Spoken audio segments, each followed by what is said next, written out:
Olá pessoal, tudo bem? Vamos proporcionar aqui para você mais uma porção da Palavra de Deus, mais uma instrução, mais um esclarecimento sobre lições espirituais.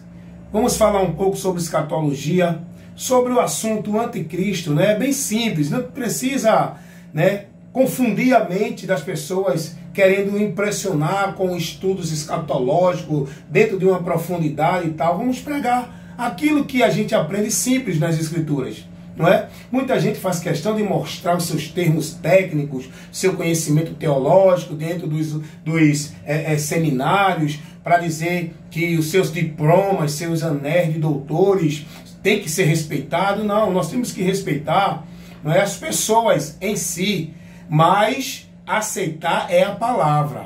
Não é o que a pessoa diz porque ela é uma pessoa formada, porque ela tem um curso de teologia, porque ela tem um anel de doutorado, porque ela tem uma sabedoria grande dentro do conhecimento e tal. Não. Nós temos que respeitar as pessoas, mas crer e submeter-se à palavra de Deus. E se essa pessoa vier nos trazendo qualquer ensino que não condiz com a doutrina de Cristo, então logo essa pessoa tenha o que tiver, seja diplomada onde for, na Universidade de Harvard ou qualquer outro local, não serve de nada isso. Isso não vai me impressionar. Eu sempre digo às pessoas, quer me impressionar? Não venha com seu discurso, com seus diplomas, com seus conhecimentos técnicos, não. Traga a palavra, traga a doutrina, aí você me impressiona, aí você ganha a minha atenção. Então, gente, o importante é esse, nós temos que estar atento à palavra, amém? Nós não devemos deixar se levar pelos homens, pelas suas palavras persuasivas, pelos seus discursos de bondade, de santidade, né? A palavra de Deus vai dizer que são discursos que enganam os simples. Nós temos que ter cuidado. Esses discursos de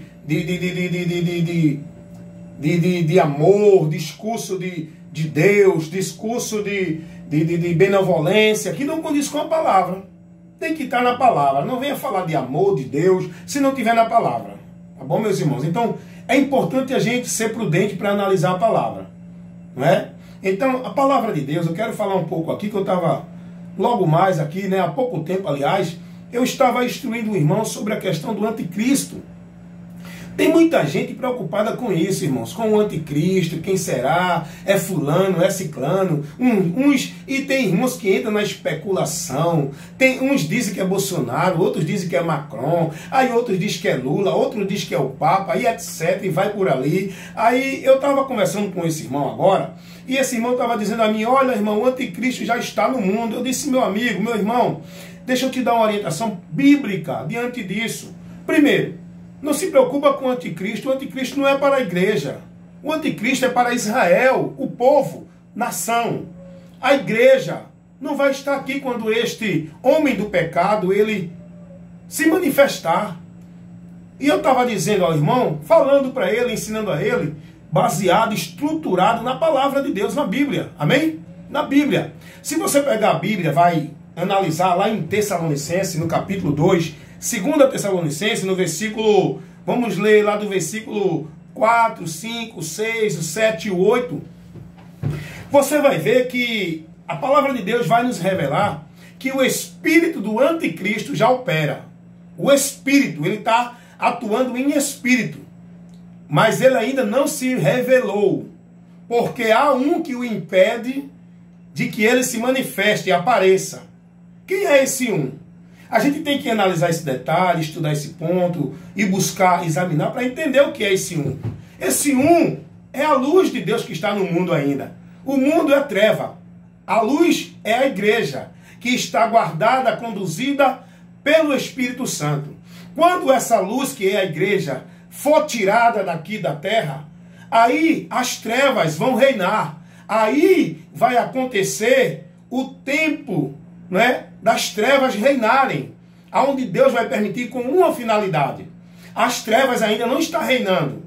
As trevas não estão abrangentes ainda, porque existe ainda luz no mundo. Você lembra que Jesus disse, vós quem? Nós, seus discípulos, seu povo que é chamado de igreja. Vós sois a luz do mundo e o sal da terra.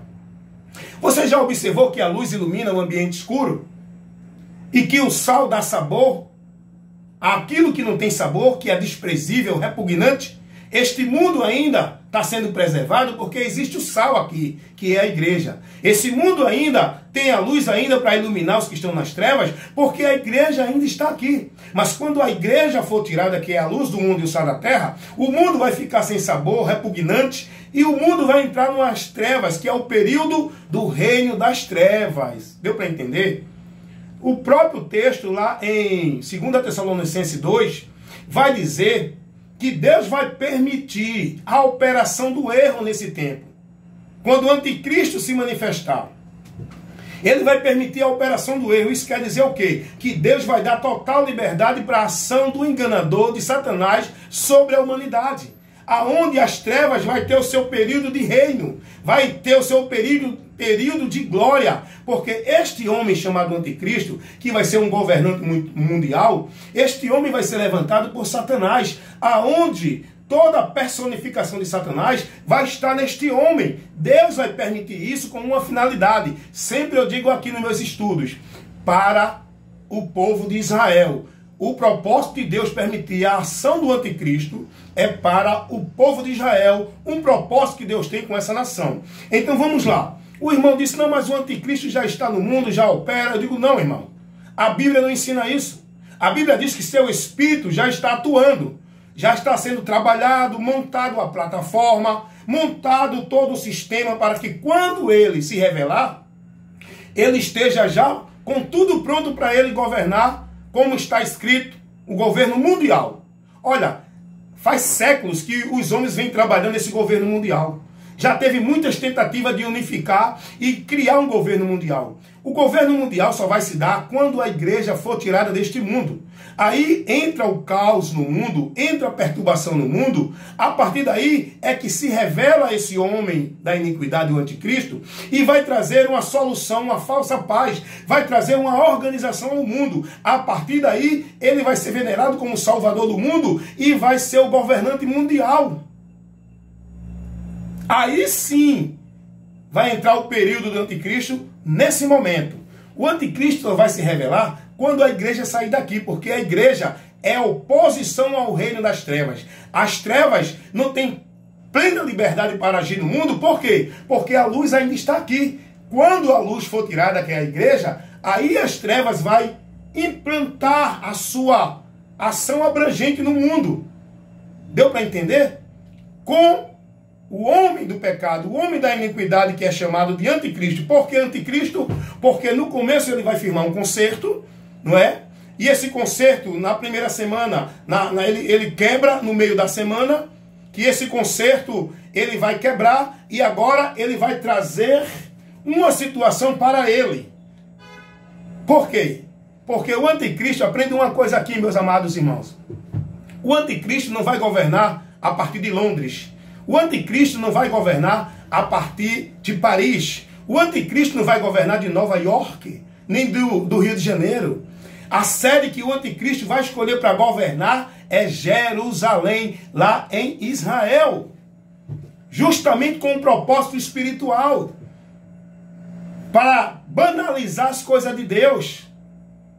Para destruir o propósito de Deus, mas não conseguirá. Então, se você ler lá em Daniel, capítulo 9, no versículo 26 e o 27, você vai ver que o anticristo ele vai firmar um concerto e depois vai quebrar esse concerto. E se você analisar lá em 2 Tessalonicenses, no capítulo 2, no versículo 4, diz assim: ele vai se opor e se levantar contra tudo que se chama Deus ou que se adora.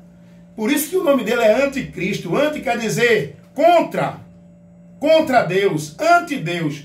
Tudo que se faça no mundo em nome de Deus, toda adoração em nome de Deus, vai ser proibida pelo anticristo. E olha o que diz o texto, presta atenção no detalhe aqui. Eu estou lendo aqui 2 Tessalonicenses, capítulo 4, versículo 2. E diz assim: se assentará como Deus no templo de Deus, querendo ser Deus. O que é que está dizendo aqui o texto? que esse personagem, o anticristo, ele vai cessar toda adoração a Deus e ele vai se sentar no templo de Deus como se fosse Deus. Aonde é o templo de Deus? Para os judeus, o templo é muito importante. O templo vai ser reerguido.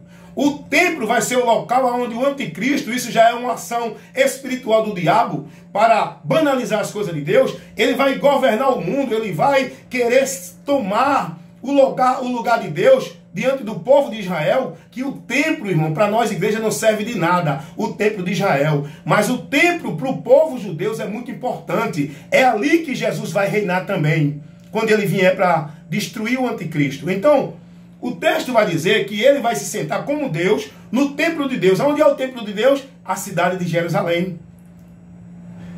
O anticristo, ele vai governar o mundo, não é a partir de Paris, Londres ou França, ou nenhuma capital dessas cidades famosas. É a partir de Jerusalém, o templo, lá no templo que vai ser erguido.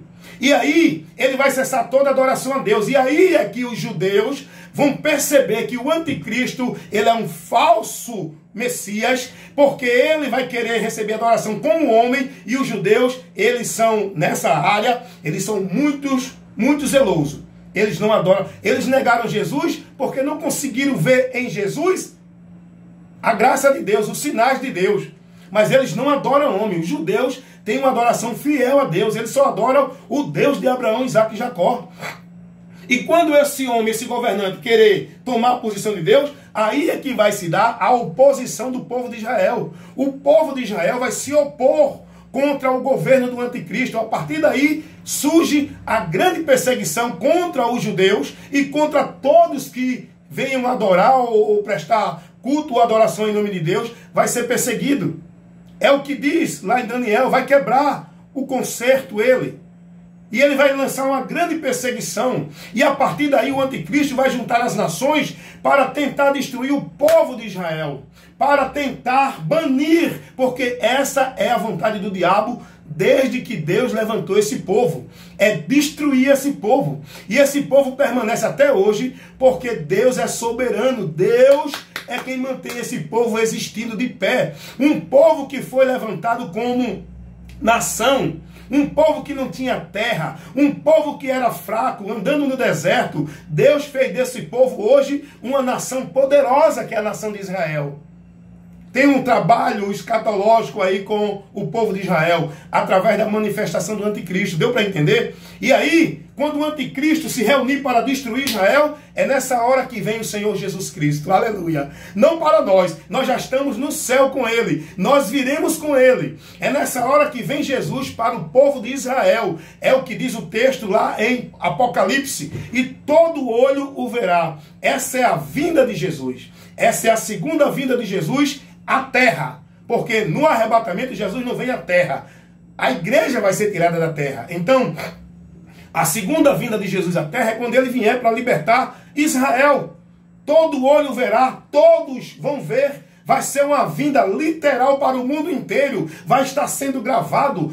Todos de todos os locais da terra vão ver esse acontecimento, vão ver essa vinda do Messias. E aí ele vai destruir o anticristo com todo o seu exército para proteger e livrar Israel dessa situação. E é a partir daí que Israel vai reconhecer que esse é o seu Messias, que foi aquele que eles rejeitaram há quase 2000 anos atrás. Jesus vai manter os sinais das mãos furadas para que Israel contemple que esse Messias era o mesmo que veio para eles, que eles rejeitaram lá atrás. Dá uma lidinha lá também em Zacarias capítulo 14 que você vai ver isso. E a igreja que somos nós hoje, o povo de Cristo, igreja de Deus, o povo que vai ser arrebatado, vai estar com Jesus nesse momento. E aí Jesus destrói o reino do anticristo, estabelece o seu reino de paz verdadeira, o seu reino de glória, onde o Messias, Jesus Cristo, vai estar reinando de Jerusalém, no templo que todo Israel vai estar adorando ele, reconhecendo que ele é o Messias, com a igreja glorificada junto com Jesus, reinando aqui na terra, aonde vai ser implantado o reino milenar de Cristo. Isso é um ensino escatológico que nem todos sabem dar esse ensino. Muitos querem dar um ensino escatológico dentro da sabedoria intelectual. Se você não tiver a graça, o dom do Espírito Santo, a revelação, a interpretação de tudo aquilo para você fazer uma análise, você não consegue. Não venha com a sua sabedoria intelectual, teológica, técnica, porque as coisas de Deus é pela sabedoria de Deus. Amém? Então, essa é a verdade sobre o anticristo. Gente, o anticristo ele não vai se revelar agora. Ele só vai se revelar quando a igreja deste mundo for tirada. Aí ele se revela. Porque enquanto a igreja estiver aqui, ele não pode se revelar. E outra coisa, imagina só, a palavra de Deus diz que o arrebatamento vai ser num abrir e piscar de olhos. Isso vai ser instantaneamente. Vai ser uma coisa muito rápida, que não dá para se contemplar. Quem partiu, partiu. Quem ficou, ficou. Quem estiver pronto, vai. Quem não estiver, fica. E vai passar grande perturbação na face da terra. Porque imagina só, milhões e milhares de pessoas no mundo inteiro vão sumir, esteja onde estiver, nos 4 cantos da terra. Isso vai ser um caos global, universal, geral, em todos os lugares que há planície de terra, onde habita a gente, vai sumir pessoas neste mundo. Vai ser um grande caos. A partir daí, se dará grande perturbação na humanidade com o sumiço dessas pessoas. Entra a atuação do anticristo, enganará o povo, trazendo uma solução temporária, e a partir daí é que ele se revela. Deu para entender? Ele não vai se revelar antes. Então, que você possa ter recebido esse ensino simples, objetivo, mas sólido e verdadeiro na palavra de Deus. Amém? Esse é o meu compromisso. Pregar a verdade, nada além da verdade do Evangelho.